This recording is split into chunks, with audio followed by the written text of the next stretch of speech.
The entire secret history of ancient Egypt. How Egypt lasted 3,000 years. Part 1. The Dawn of Civilization 0040.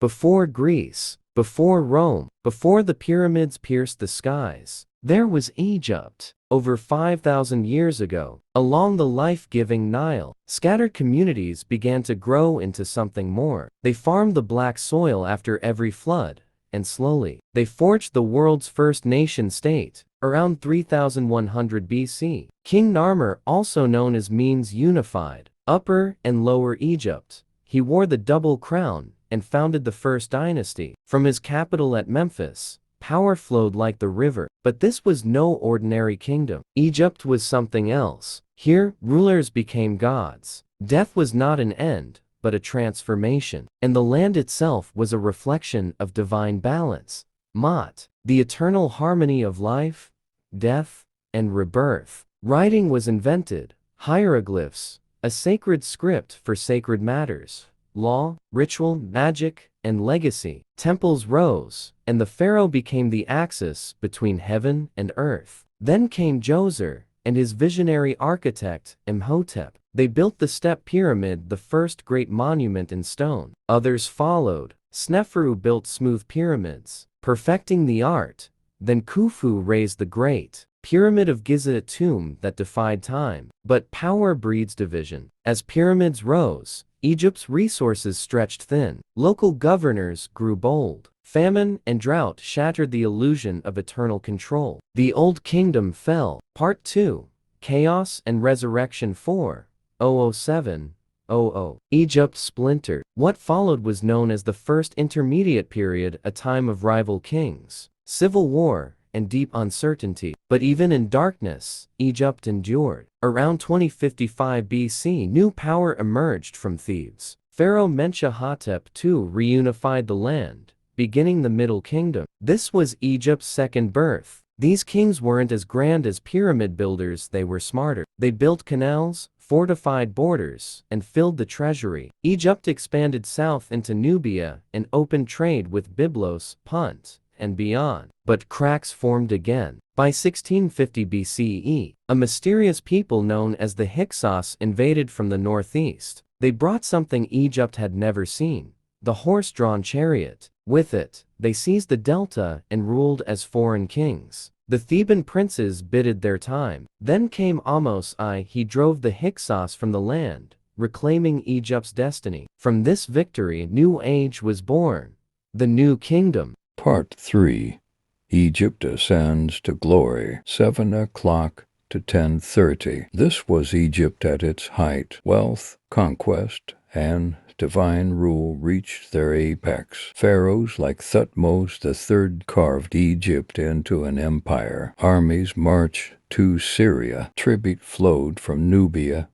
Gold poured into Thebes. Then came Hatshepsut, Egypt's first great female ruler. She ruled not as queen, but as king. She built obelisks, temples, and launched ambitious trade expeditions to the fabled land of Punt, till later kings tried to erase her. Her legacy still stands tall at Deir el-Bahari, but one ruler would change Egypt forever: Akhenaten. He rejected the gods of old. He worshipped one, the Aten, the sun disk. He closed temples, moved the capital, and created a strange, dreamlike art style. Was he a madman, a visionary, or something else? When Akhenaten died, Egypt was left in confusion. His son, the boy king Tutankhamun, restored the old gods. Though his reign was short, his tomb,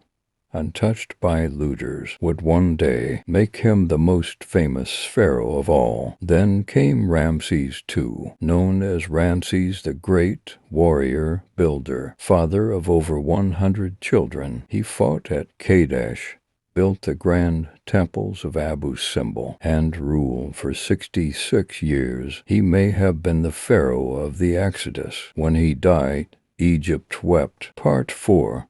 Decline and invasion, 1030 to 1230. But no empire lasts forever. After Ramses, Egypt began to fade. Corruption spread. Priests of Amun grew more powerful than kings. Foreign powers loomed at the borders. In the Third Intermediate Period, Libyan warlords and high priests divided the land again. Then the Nubians came, pharaohs from the south, who ruled as the 25th dynasty and restored ancient values, but they could not hold Egypt against the world. The Assyrians invaded, then the Persians. Egypt became a pawn in a global game of empires. Still, her temple stood. Her gods remained. The spirit of Egypt would not die. Part 5. Egypt's last pharaoh, 1230 to 15 o'clock. Then came Alexander the Great. In 330 to BCE, he entered Egypt and was crowned a god. He left behind a new dynasty, the Ptolemies, Greek rulers who spoke Macedonian, worshipped Egyptian gods, and ruled from Alexandria. The last of them was Cleopatra VII. She spoke Egyptian. She was brilliant, cunning, and determined to restore her land's greatness. She allied with Caesar, then Mark Antony, but Rome could not be stopped. In 30 BCE, Cleopatra died by her own hand. Egypt became a Roman province. Her gods fell silent. Her language faded, but Egypt never truly died. Her memory lived on in obelisks, in myths, and the dreams of future empires. Even today, her secrets still whisper from beneath the sands, a civilization of 3,000 years